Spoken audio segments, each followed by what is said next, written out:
So we were introduced to Cross Point by our son David. He was in high school and called one day and said he was going to life group with the new youth pastor. We went a couple months later when he decided to be baptized, and we've been connected to Cross Point for over 20 years now. We knew nobody. Not a soul at the church. And I showed up in a jacket to church. He told us to wear jeans and we didn't believe him. Oh, no way.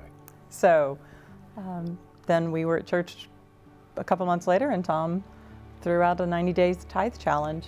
You know, Tom would say, hey, if you'll give faithfully for whatever a tithe is to you, and do it over 90 days, if for some way, in some way, if your life is not blessed in those 90 days, we'll give you all the money back.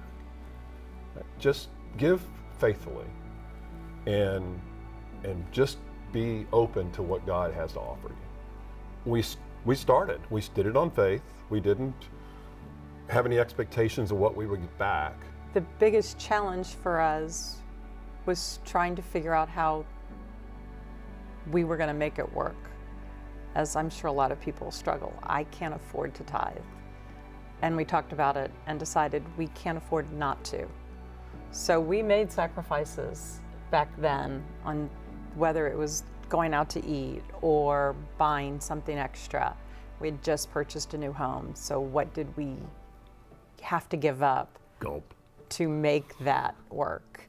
And we did, and it was a sacrifice.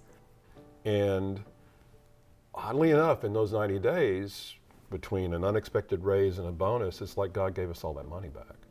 But our relationship with Christ has evolved to the point that we do it more for connection to Him now. We don't do it because we have to do it.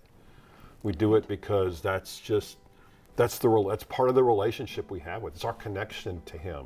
This is our deal, and we see what the church does. If you go from Celebrate Recover to Grief Share to what happened with Samaritan's Purse to the laundry list of things, you feel good about being part of that, but that's icing on the cake.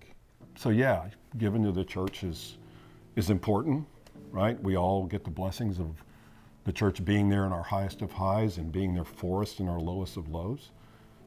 But more importantly is, what does that mean to your life journey with Him and how it impacts your life and those around you?